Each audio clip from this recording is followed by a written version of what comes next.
Welcome back to another podcast of No Sugar, No Cream. We are excited, thrilled, right on schedule to be here. It is Tuesday, wink, wink. Just a day late, things happen. Um, uh, but we are here and hope you going live just a few minutes early like we like to do because we're so punctual like that. We'll just ignore that we're 24 hours late. Guys, hope you're doing well. It is a lovely day here in Nashville. We got some exciting plan for today. We're going to a concert this evening. Should be fun. And downtown Nashville there. And what's his name? I was like, Marcus King. Yes, I know. I know what he looks like. In fact, I've seen him live before. Yeah. Couple times, I guess. Well, it was the same day. I went to the after show and he was playing at the after show of the Kill Tony show. So we got some decent tickets and looking forward to that tonight at 7:30.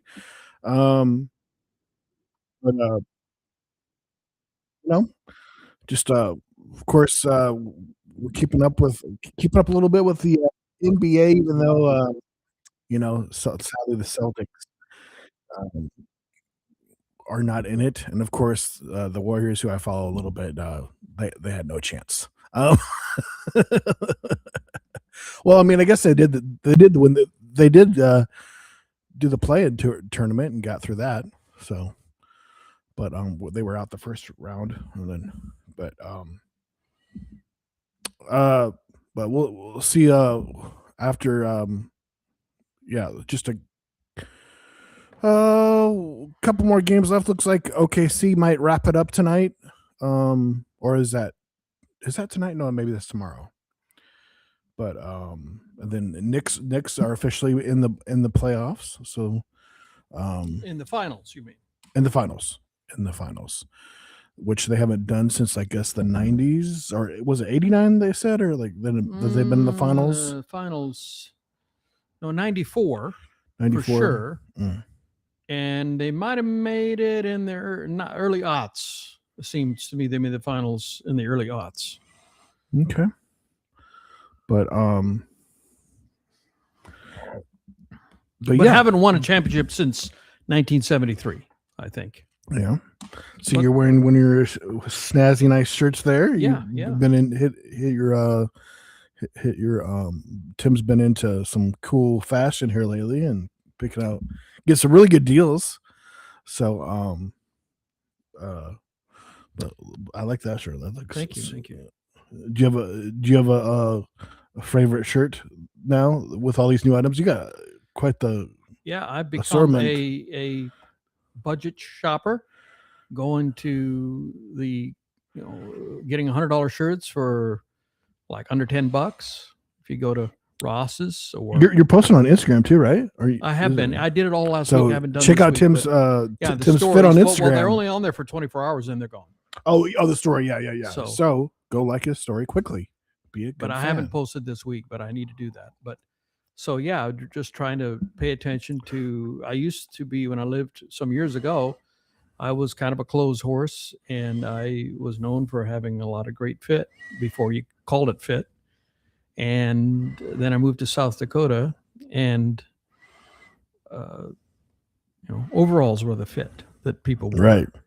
You're always dirty and working in the fields and working with the animals. You got shamed for having a Porsche from a cop. Because I remember I had an old Porsche 911. And I remember I got pulled over, and the lady cop come up, and she wanted to know, she hadn't seen one of those in South Dakota. And but I did. I'm a farmers don't have Porsches. Like, lady, come on, you're looking at one. She's trying to. What's more offensive, that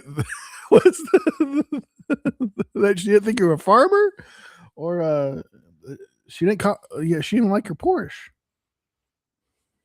So that's funny. Like, okay, nope, just gotcha. I'm a banker.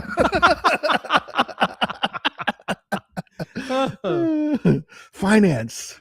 I'm in finance. Yeah. I wish I still had that car. It's worth a lot because it was air cooled. I know you just blew my mind. I didn't realize that was a 911. That was a 911. That's the It was a pristine ones, right? 74. Like Well, I or mean, considered- 74 air cooled 911, and now they switched over to water cooled around 2000.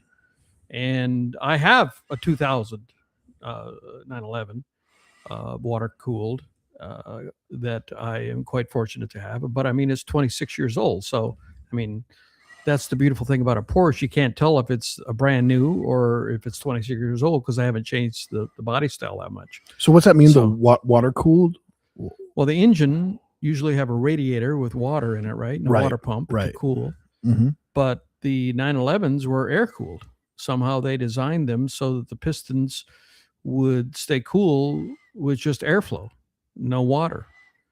And they went away from that. I think the first year was around 2000. I might have one of the first generation of going to water cooled. I don't know why they went away from it, but the air cooled now, I've heard air cooled 911s are worth six figures.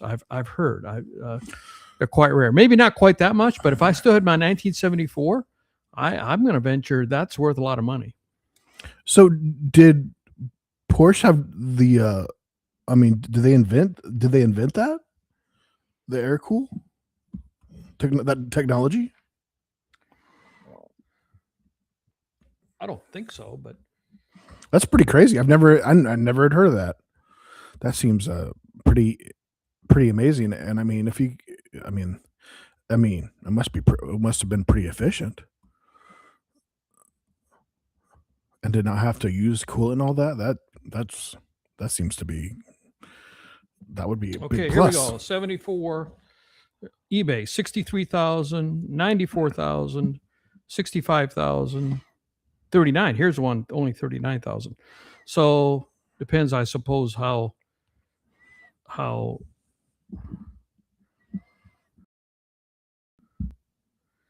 what Wow. Yeah, if I got rid of that car for like it needed a major engine work, and the quote was like $4,000, and I didn't think the car was even worth that. And I remember I traded it to my buddy John, who did a lot of my marketing work for me, and I think we traded for like $1,700 or something. He Well, didn't that's give cool me that you cash, gave he to a just did friend. work. That was Yeah. was cool that you gave And to he a did. He friend. worked it Gave off. to He a did friend. work for me, Yeah. and build, and marketing work, and he ended up he had it in the garage for years, and then finally just got rid of it because it was a project. It needed work. It needed a major engine overhaul. Did the mice get to it at all? Well, before that was afraid if I kept it on the farm, mice would Right. have gotten into it. Yeah. Because there's mice everywhere, because there's grain everywhere, and Mhm. mice and rats. I mean, it's just hard to keep them out, especially the way our farm was run. My dad wasn't too big on cleanliness, but as far anyhow, so I regret getting rid of that, and also getting rid of my '69 Camaro. I sold my '69 Camaro for like $700. I mean, yeah, but I mean, we all have. I mean, goodness, everything. What's that's your biggest regret, nephew? I mean, Something you sold. Oof. I didn't really have a lot of collectible toys, I guess. I mean, I guess we had, man, it would be nice if I had some of those Lego sets from way back then and just like did what I do nowadays and just leave them in the box. Smart thing to do, you buy two of whatever you get, you play with one and collect the other, But so no, there's nothing that jumps out at me too much. I mean, I got in the turtle stuff later on in life. We'd even collect turtles. My mom didn't like the evil or whatever, so we'd even get to play with turtles. So the neighbor kids play with turtles, and so we play with theirs, and that's how I got into it over the years. And they came out with movies and stuff, and we watched the cartoons and stuff. But so I ended up collecting the turtles on here later on in life, and got a lot of the figures in the original box and stuff that are, I mean, goodness, they've gone up quite a bit in value. And I some wonder, of them since I've had them. When I was a kid, we didn't have a TV, couldn't have a TV. Our parents off limits. And so, I mean, when everybody else has a TV and they talk about it at school, that really puts you at a disadvantage. But anyway, I survived. I'm here now. And but I did have spending money more than the average kid because my dad worked me. I started working. I was driving a tractor before I started first grade. It wasn't that abnormal, but I was on the edge of. I was probably worked more than most other kids, but it wasn't like none of the other farm kids worked. All the kids worked. It's expected. And you were, unlike a lot of kids, you had a vehicle, right? Like there wasn't a lot of kids that had a vehicle. I had my own vehicle from the time I was like 8th grade. And 8th grade? Yeah. That's amazing. That's amazing. I mean, I was driving a car illegally, of course. Before I couldn't see over the steering wheel. I couldn't even see over the dash. And they would make fun of me. If you see a pickup coming without any driver, that's Tim. That's amazing. My dad would send me on errands and things to the local little town. Anyway, so I always had money because my dad paid me for my work. He paid me. So I always had probably more money than my fellow classmates because my dad would give me money for working. He was fair about that. I'll give him credit for that. And so I would go, there's a point to this that comes back around. One of the things I used to buy, because I was huge into baseball, Minnesota Twins. I was a huge Minnesota Twins fan back then because I'd listen to the games while I was driving the tractor in the fields. And so I started buying baseball cards because I had spending money. And I had some baseball cards, and I wonder now if I had saved those, what those might be worth. Who knows? Yeah, probably. I mean, if that was like what the 70s or the 78, pretty good. Oh, when I collected was the worst time to collect. They oversaturated the market so bad in the 90s that that's when I was a teenager, and they oversaturated like so badly that nothing is hardly worth anything. Only certain cards. Did they have gum in your packs then? See, I used to buy it when you got gum in with it. You got a stick of gum, and I think I bought it more for the gum than it did for the cards. Yeah, I remember they talk about when they open those old packs, how those gum will be in there, and because it will kind of ruin the card that's connected to it, probably. Yeah. But yeah, I think it might have ended sometime in the 90s, but I don't ever remember getting, maybe vaguely, it must have ended in the early 90s or something. But yeah, I collect a lot of cards, but yeah, they oversaturated in the market. And now that they've kind of, you pay more for packs, but then there's not as many cards. I mean, back in the day, you'd pay a few bucks, but you'd have like at least 20 plus cards, I think, in a pack. And nowadays you probably have like 10 or less, so, but yeah. But nothing has gone up in value like the Pokemon cards.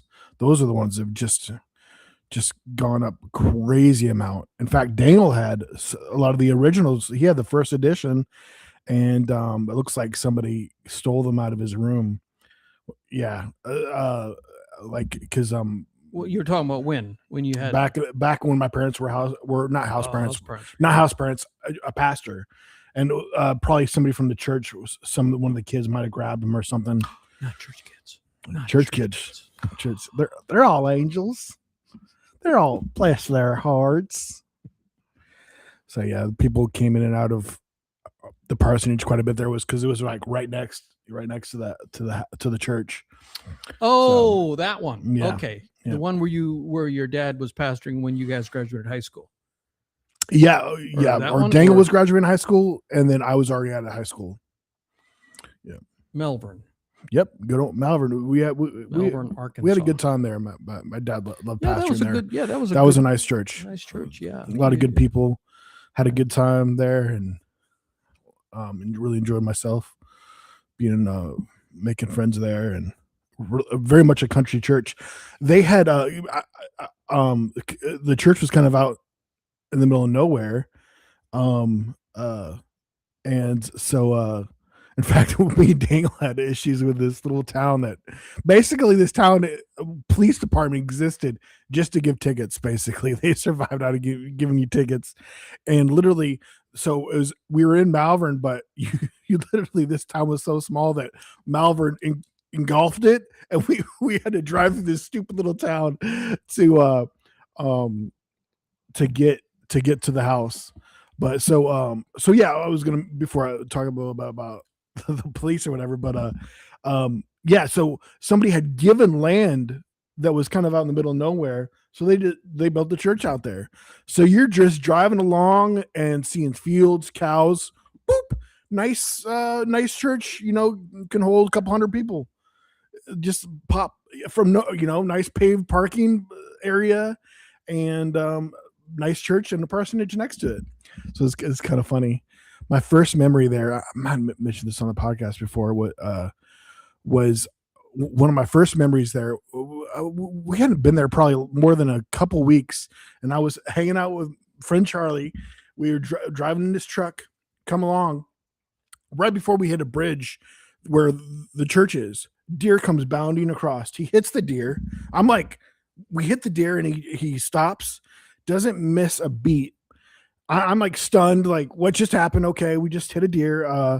And I go out and look, and he just in one motion grabs the deer, throws in the back of the truck, and we're off to his dad's house.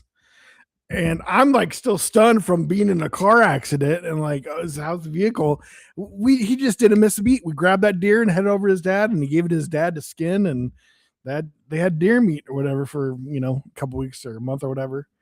It was a trip. But I was like just stunned from being in the car accident. You don't hit a lot of deer, but it was like he acted like it was like a weekly occurrence for him. I wonder if he pushed the gas when he saw the deer. Hey, some venison. Yeah, here we go. Yeah, get some venison. There's no deer season when it jumps out in front of your car. Deer season's all the time when it jumps in front of your car. Yeah, well, your grandpa, my dad was a skilled marksman with deer hunting, and was famous in the community for how great he was at hitting deer. He passed that down to my mom. Was pretty good at him too herself. Did you enjoy hunting? Were you pretty decent? I did with my dad. Yeah, I'm a trophy hunter. I shot a trophy deer. I still have the paperwork for it. Oh, cool. Somewhere, I think. But once I got to college, I lost interest in that. I still would go with my dad hunting just to spend time with him. I went a few times. I left college and met them because it was where we used to go hunt was halfway between home and where I was at college. And I would meet them there. And I went at least one time hunting during that time, and maybe twice, and brought an animal back to the fraternity.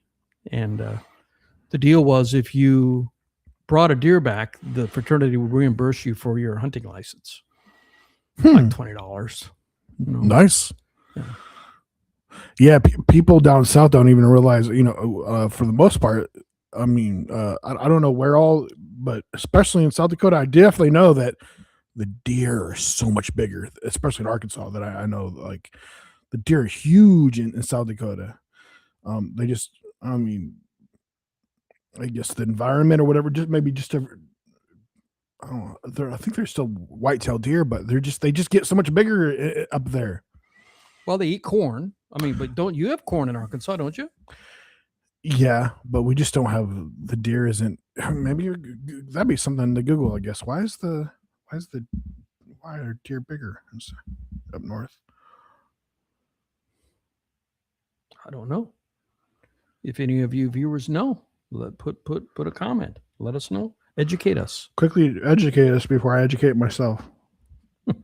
Quickly, go. Any comments? The abundance of high quality agricultural forage, cold weather adaptation principles. Cold weather adaptation principles. So being cold, they just get larger, I guess, might grow bigger fur too. Couldn't tell you. Don't know.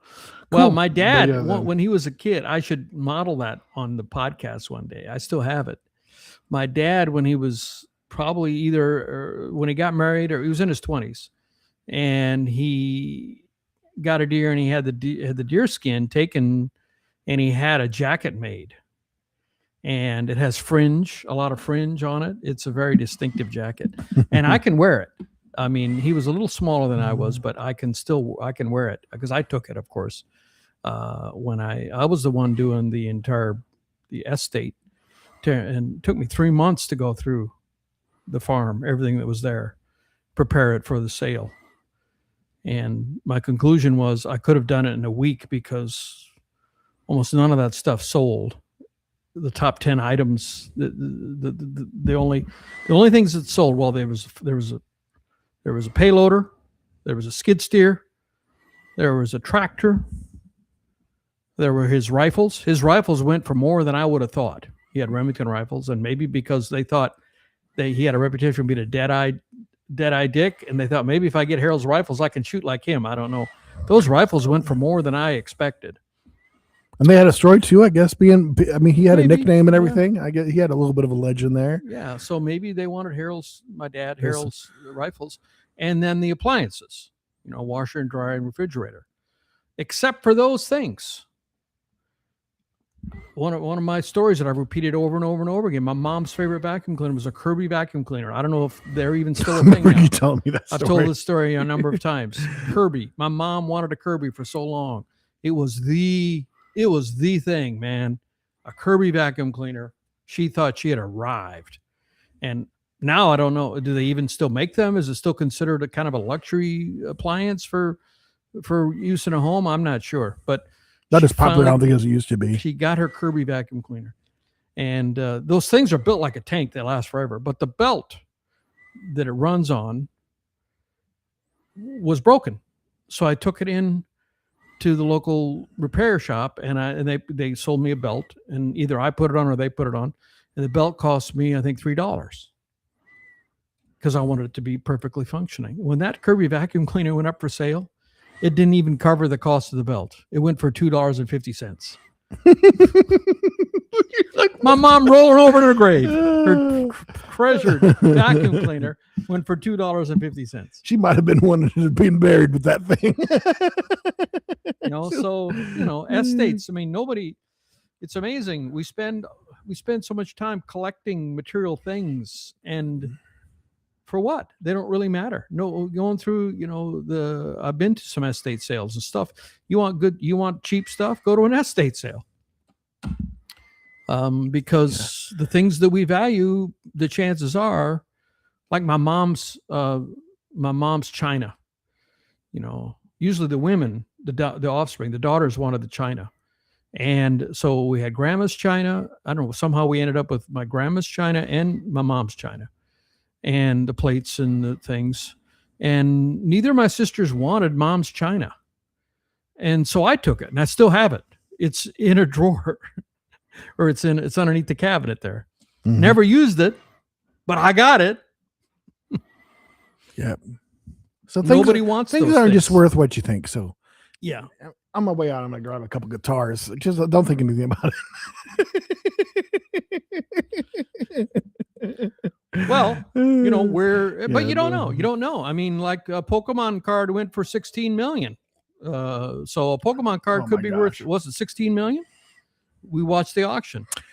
Yeah, it went for 16 million. Don't underestimate. I mean, it's rare though. Don't expect everything is going to be worth that, but things can be collectible and worth a lot. Yeah, you never know. The things that you thought were going to be collectible, a lot of people thought the Beanie Babies were going to be collectible, aren't. Things, and then the thing something be like, that's a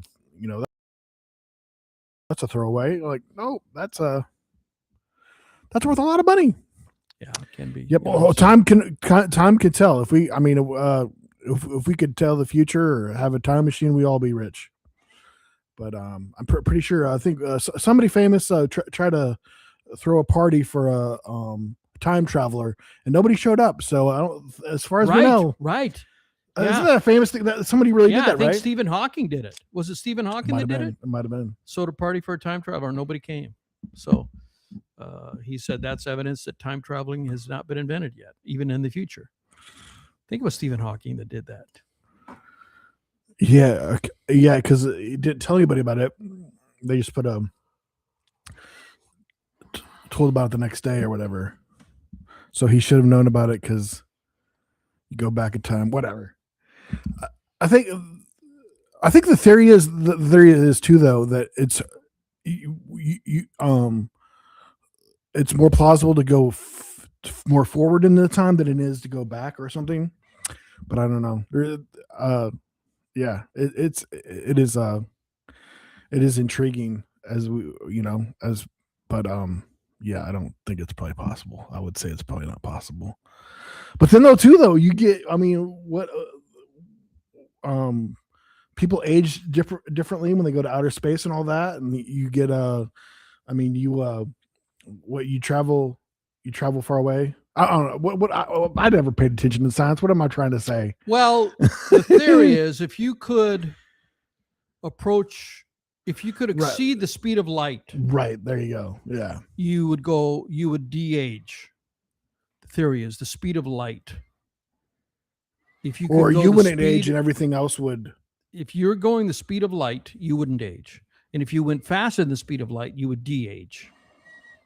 Or and time would go by quickly while you're just here, like. That's another way of looking at it. Yeah, time would go by quickly and you're standing still. Yeah. So that's the theory about it. And of course, don't try to talk to a physicist. My buddy Jimmy has a really good friend, Mike, who's a physicist. He has 2 PhDs from Harvard, at least one's from Harvard in physics. I've not met him yet, but I feel like I know this guy inside and out. He's a character. And he was talking about alternative universes. And of course, my buddy Jimmy is he's a musician and not highly educated. I mean, he's very intelligent, but he's not educated with that. And he laughs at his friend when he says there's alternative universes. And it makes him very mad because he says it's proven, but no, it's a theory. They call it a theory. The theory of relativity. It's not the fact of relativity. It's the theory of relativity. So it's not proven, but he treats it as if it was as real as this coffee cup, that there are alternative universes. So there are people who believe those sort of things. And probably one day when I meet Mike, I'm going to ask him, is time travel possible? Just from a theoretical physics standpoint. And Schrodinger's cat is the theory from like 1920s. There's a cat in the box, and there's some, what is it when you take a pill that when you want to kill yourself, when the enemy catches you, you bite into it and it kills you immediately. Yeah, I know you're talking about. I forget the name drug. of it. Yeah. Anyway, there's that in that box. And that might have been triggered or might not have been triggered. You don't know. Pete is coming for us. You don't know in Schrodinger's cat if the cat is dead or alive. And the theory is... PETA, we did not do this to this cat. This is just because apparently when it comes down to molecular physics, the presence of electrons can be in multiple places. You don't know for certain where they are. And I'm really repeating this very poorly because I am not a physicist. And if those of you who know understand, please give me some grace.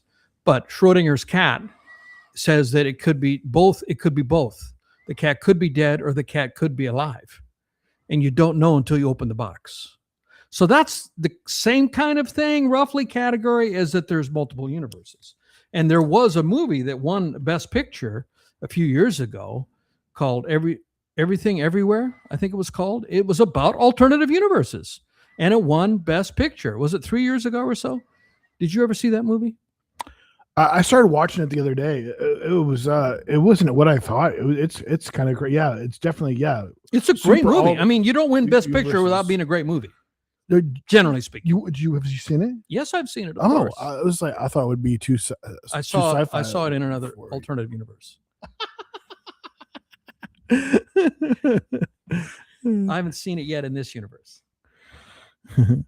Yeah, I guess that would be more because you usually don't like sci-fi stuff, but it's That a I little like. different. That yeah, kind a of little different. sci-fi I like.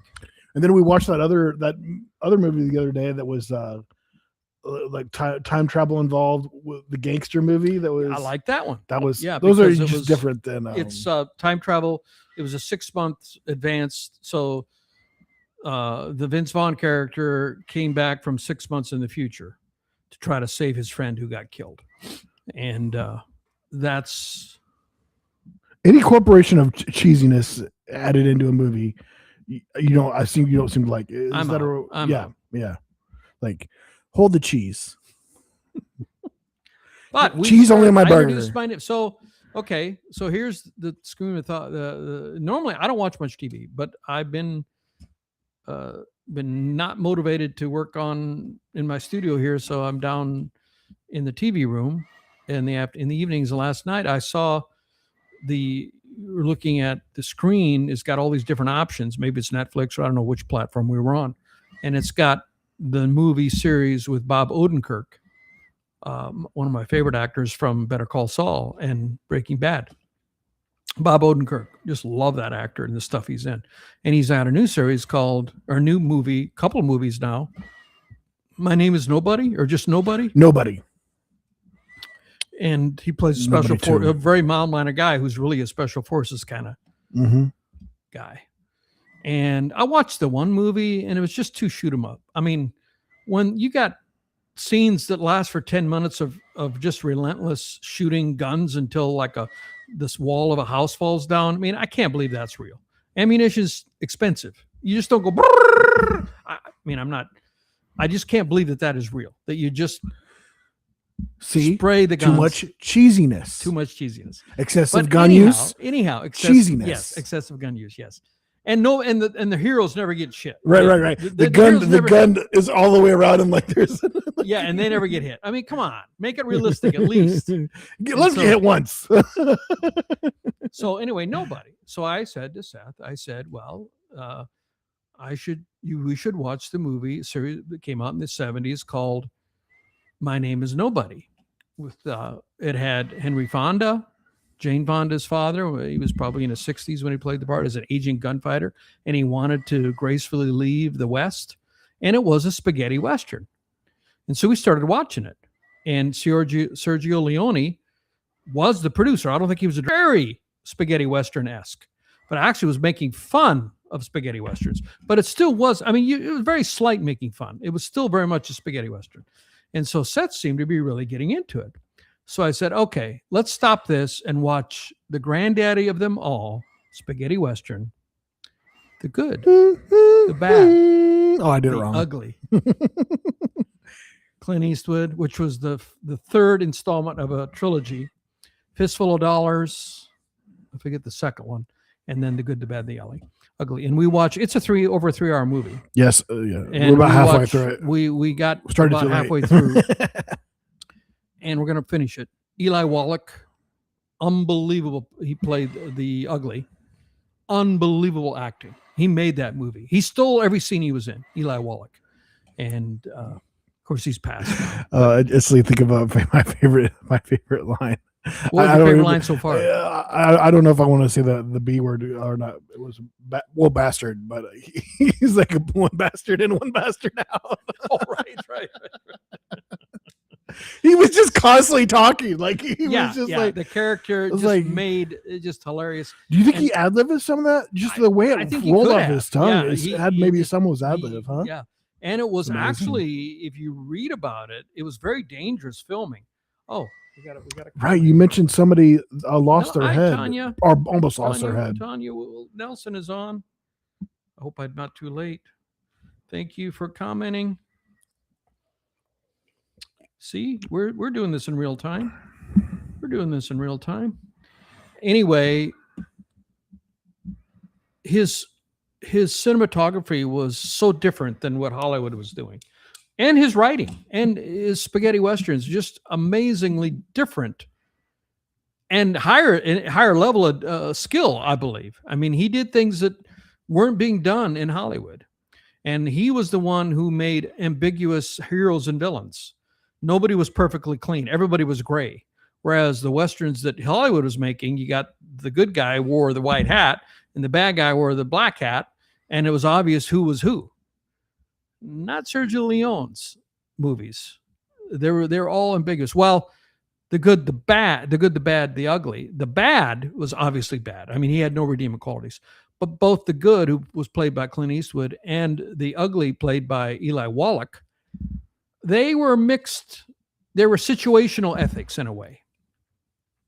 But you learned to appreciate Eli Wallach character because there was a scene where he visited his brother who was a priest, and they visited him in the monastery. And their conversation, you learned that he became an outlaw because of the incredible poverty that he grew up in. I mean, that doesn't excuse it, but he had to survive. And his brother had left, and he said, I had to survive. I was the only one left taking care of the family. And so he, that doesn't excuse, two wrongs don't make a right, but it helps you understand the reasoning why he ended up like that. Great podcast. Thank you so much. Super Stealth Man says, great podcast. I appreciate you. Thank you for watching. Thanks, Super Stealth Man. Really appreciate you. You're a nice guy.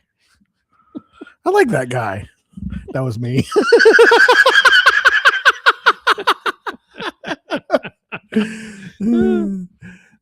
Pay no mind to my nephew. Pay no mind. So anyway, I came up with that character back in college, Super Stealth Man. And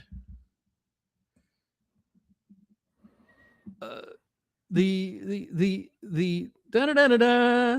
Yeah, that's what I was trying to do. Da da da da da da da da da da. So, that iconic score. Ennio Morricone was the composer of that. Absolutely amazing composer.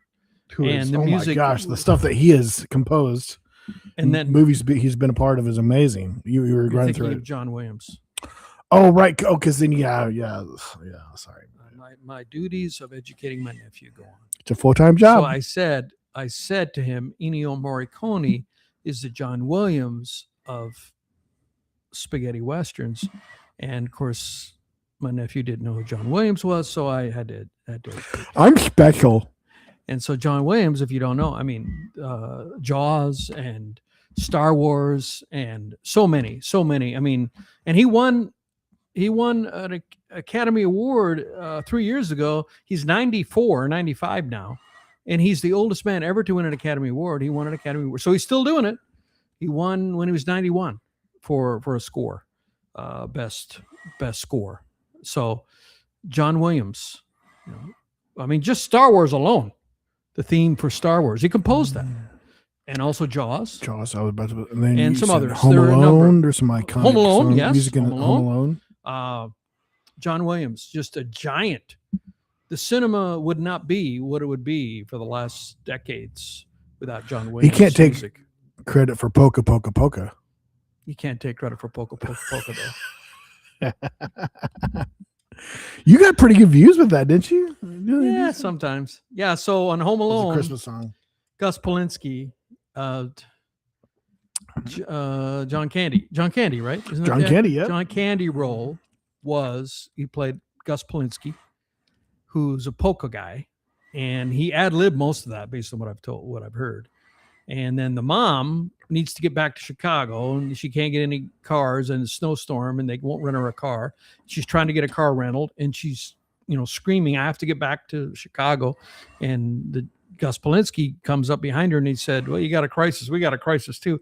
And the entire polka band drives back to Chicago, and they give her a ride in the tour bus. Well, it's not a tour bus. It's more like a van. And he's describing to her the music that he does, and he lists like 3 or 4 songs. Polka, polka, polka. And that's all he says right there. That's all he says. And then what was some of the polka twist, Twin Lakes polka, and there's one more I can't remember. And so nobody'd ever written the rest of the song, polka, polka, polka. So I wrote Polka Polka Polka with my buddy Jimmy, and put it out as Gus Polinski because there's no Gus Polinski on Spotify. And so if you go to Spotify or Apple or whichever and punch in Gus Polinski, there's only one song there, and it's Polka Polka Polka. That's me singing, and I co-wrote it with my buddy. And Pretty creative. every Christmas, it has a modest spike in views because or I should say, Home Alone now is a Christmas classic. Christmas classic now. Because it was set at Christmas when that's where they were leaving. They were leaving for a Christmas holiday, and he's home alone during Christmas is the theme. And all the actors from it get one or two commercial jobs every Christmas. It seems like. Yep. And one of the most clever ones is, did the mom pass recently? I think so. I think yeah. Didn't she? She did a commercial with Kevin Hart, and she used Kevin. Kevin. It was she's calling for Kevin, and it was Kevin Hart. It was a phenomenal commercial. But I think she passed. Yeah, I was just within the last year. Yeah, saying that as what's the Kathy?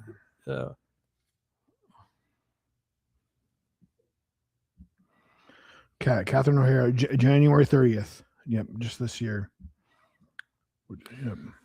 Here's one. Mama T caught us alive. Thank you, Tanya. Appreciate you. I'm a little late to posting this here, but thank you. We appreciate our viewers and listeners. So yeah, she passed how long ago? January 30th. Oh wow, this year. Yep. She wasn't 71. She was 71. What was her name? Kathy. Pretty something. Good for Kathy. Catherine O'Hare. Kathy. Right. She was an Emmy winner. Emmy winner actress. Yeah. Moment of silence for Kathy O'Hare. Very iconic. Bad at keeping track of her son, but great actress. Mm-hmm.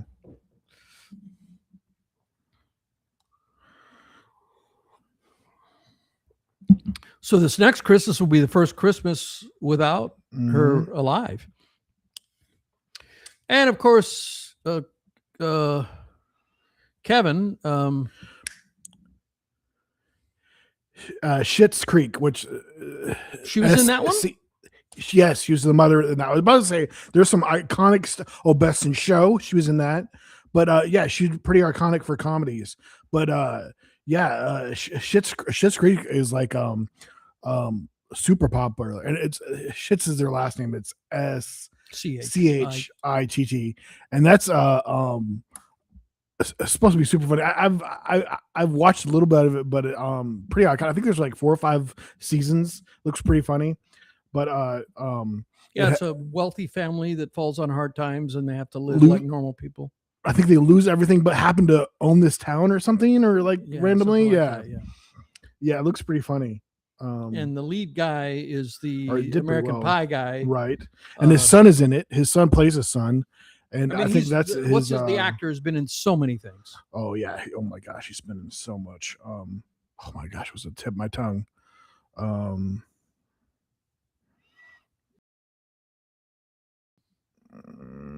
My goodness.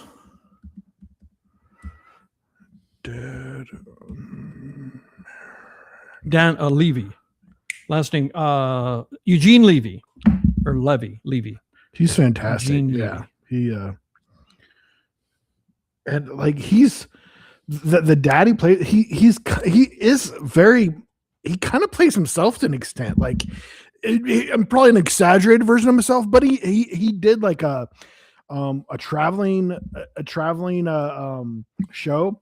And I watched a little bit of it, and like it's very much him. Like he is very eccentric and kind of odd, or just like oh my gosh, what's his name from Independence Day, and bunch of stuff. Oh my goodness. Oh my gosh, he does the commercials for the hotel commercials, and yeah, he talks with his hands, and oh my gosh, give me a second, I'll look him up. Yeah, I mean, there are a couple of different kinds of actors in a way. I mean, this is the non-scholarly approach, but there are those who inhabit their roles. Christopher Walken is Christopher one. That's Walken, not who I'm talking yes. about, but that's one. That's probably the They top of inhabit the. their roles, and some say if you meet them in person, it's like they have no personality. I mean, I've heard that said in the negative way.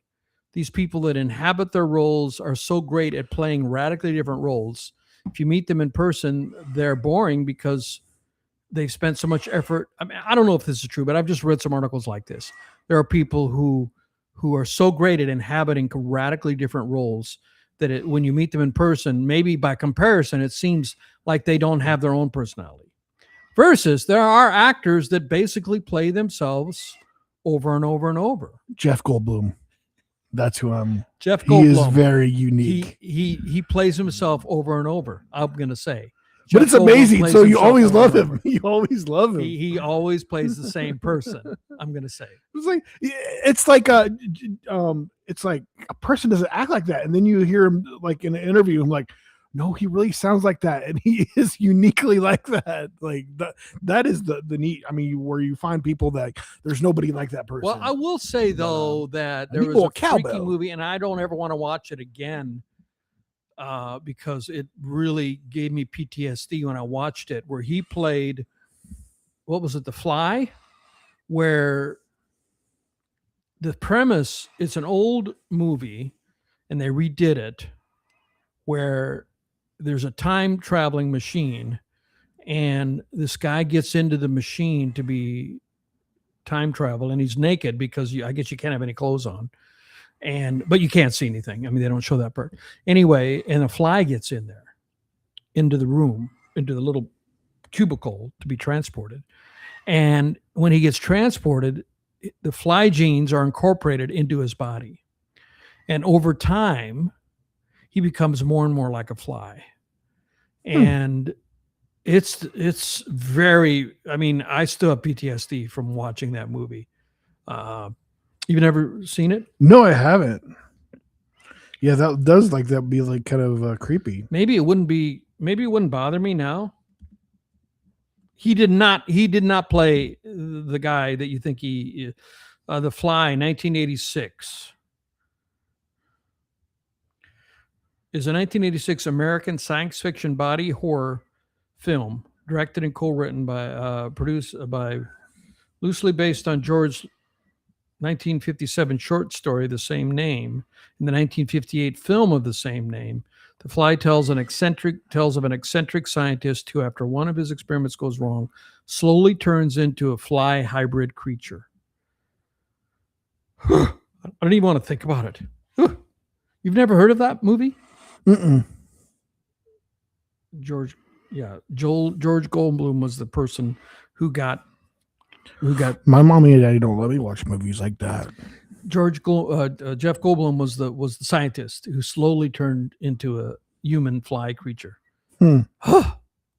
Very, to me, it was very scary.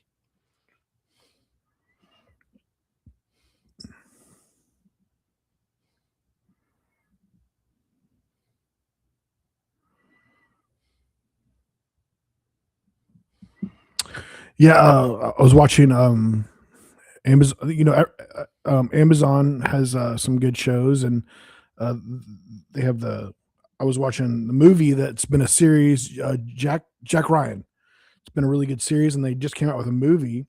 But I just saw when I was watching the credits, it has the guy from Office in it, and he also wrote it or helped write it. There was two writers. He was one of the writers. What's his name? Chelinsky. No.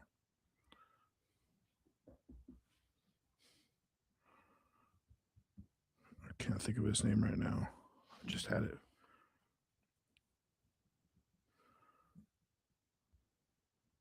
I'm still recovering from rethinking about the Fly movie.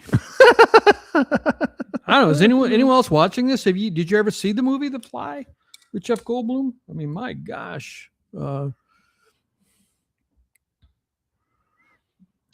Very, very scary. Do you know the actor's name from The Office? Kozlinski or whatever. John John. Krasinski. Yes, John. John Krasinski. Yes, yeah. So he helped write that too. He's been in writing, but he also did. I know you're much of a sci-fi person, but he came out with a unique sci-fi where it's a sci-fi where there is aliens in it, but the aliens they're attracted to sound. So basically, you just have to be super quiet all the time, and they don't know how to defeat them. They're just super fast, but they're attracted to sound. So like they have the little trails everywhere where they walk barefoot everywhere, and then have a trail on some kind of substance where you wouldn't make much noise or whatever. I do really well. It was really unique in that scenario. I would do really well because I don't make a sound when I go up and down the stairs. You would be the first one to die, Tim. I'm sorry. What? I can't be stealthy?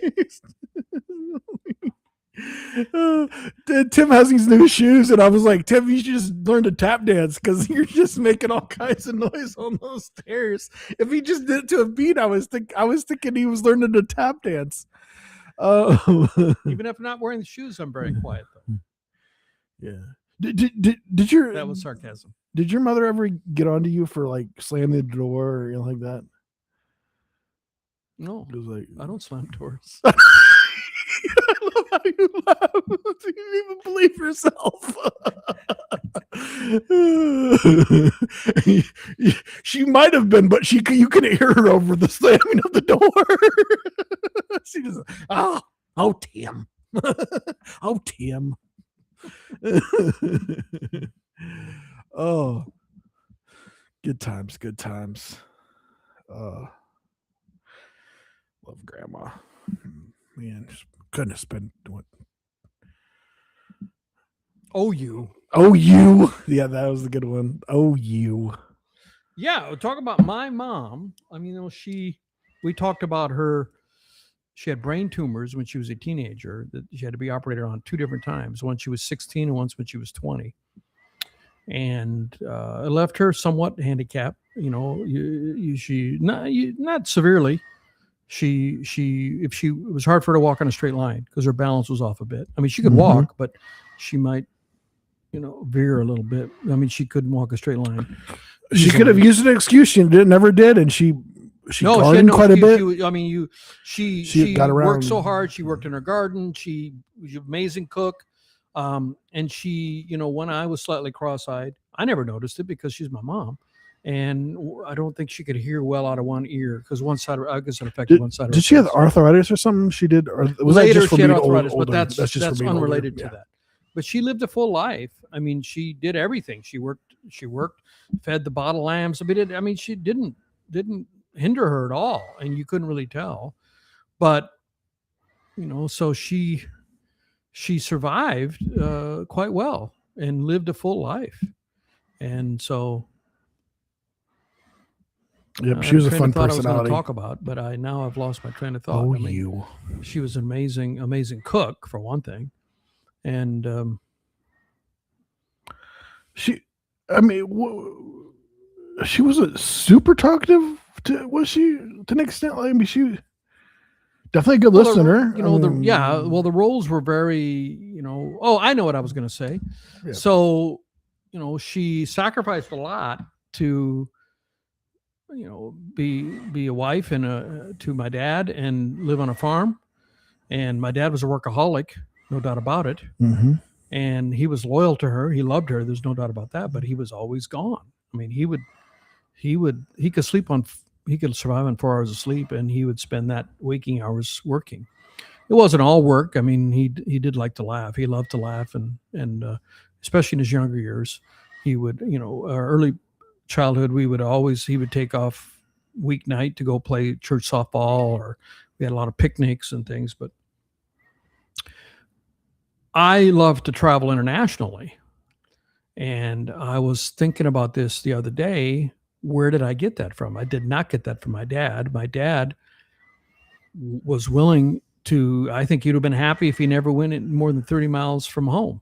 as long as you get to town and back. Whereas my mom had a wanderlust, is the term, and she was never able to really meet that. And A little bit with couple later cruises on when they and- retired. A little bit, but I know she would have wanted to do a lot more. And here's something that happened. I remember she was telling me she was born in, my sisters will either 32 or 34. I should know this. So when she was a teenager, before she met my dad, she was working at the local Woolworths not making a lot of money. I mean, what was a young teenage girl make as a clerk at Woolworths? You can't be making a lot of money. She saved up her money with her and her girlfriend. This would have been like 1950, and saved enough money to buy a round trip ticket to fly from here in South Dakota to Rapid City and back. I don't know if they stayed overnight or just was a round trip one day, but that doesn't seem like a big deal now. But in 1950, you're working as a clerk at Woolworths, and you're saving enough money as a teenager, unaccompanied by any adult, to make a round trip ticket. That just, to me, shows her desire for adventure and travel. And of course, when they got married, that pretty much. Back then, there was still probably a large amount of the population would never ever experience flying. Yeah. And my mom saved up her money when she was a teenager to go on her stuff. Here's a data point. She flew at a younger age than I did. I'll never forget my first flight. I'll never forget. I had not been on a flight until I was a senior in college, and I had graduated, and I had an engineering degree, and engineers were in high demand. So I had 13 interview trips that I went on and got offers on those interviews for a lot of big name companies. All the big name companies, a bunch of them. Some of them are no longer in business. Boeing, Hewlett Packard, Eastman Kodak doesn't exist anymore. Xerox, DuPont, Caterpillar, John Deere, a lot of big names. And I wasn't alone. I mean, engineers were in demand. And the first time I ever went on a flight was my first interview trip. And I remember just coincidentally, I happened to be sitting in the same row. There was a vacant seat between us as the president of the college. Now, the college is about 2,000 students. Not a huge college, but not a tiny college either. And he was sitting there, and he was talking to me because he knew who I was, because I was the editor of the school paper. And he's carrying on a conversation. And the flights were going down. I'll never forget this. We're going down the runway. And I had never experienced that acceleration of you're put back in your seat. And I'm starting to have a panic attack. Meanwhile, he's talking to me like he'd obviously flown many, many, many times. I mean, he was president of the college. He traveled a lot, I'm sure. And it was nothing for him. And I remember I was trying to keep my cool and pay attention to him. It's like, yes. Meanwhile, I'm being pressed back into my seat. Like, when you fly. Do you remember the first time you ever flew and you feel those G-forces? But yeah, I know what you're talking about, of course. Yeah. If you've never felt that before, that was something that crazy. Freaked me out. And I had to pretend like it was no big deal because the president of the college was sitting right there. That's hilarious. You never told me this. I love hearing a new story from you. So that's fantastic. I just realized my mom experienced flying at a younger age than I did. Just realized that. And she did it on her own dime from working at Woolworths. I mean, props to her. That's I didn't even pay for my ticket. That was paid for by the company I was going to interview. That's pretty cool. Yeah. Now, I mean, 5-year-old, 3-year-old, 1-year-old kids go flying. I mean, it's no big deal. Yeah. But still, there's nothing like those smaller planes when you're landing. Oh my goodness, I had a girl that put her nails into me when we were landing. She's like, "Sorry about that." I'm like, "Oh, that's all right." Did you know a little her? bit smaller. I didn't know her. She was cute. She was talking to me up and stuff. What the heck? Mm-mm. She was flirting with you big time, nephew. Big time. No, she was freaked out. She was freaked out because we were landing. She didn't even know you? No. Well, you just talked a little bit. She was just kind of doing this where you flinch and She was grabbing my hand or my arm because it was freaked out because we were just, shaking a little bit there, the extra. No, that's not the kind of flirting I would like, the painful kind. I mean, whatever. Anyways. I think we'll wrap up the podcast there, guys. Yeah. Guys, thanks for all listening, watching the podcast. Feel free to like us, share us on Facebook, YouTube. We're Spotify and Apple, and we're our podcasts are on mostly where you can find them. Google, wherever podcasts are sold. We're that's all, folks. Guys, thanks for watching, and we hope you enjoy the podcast, and we will see you next time. Bye.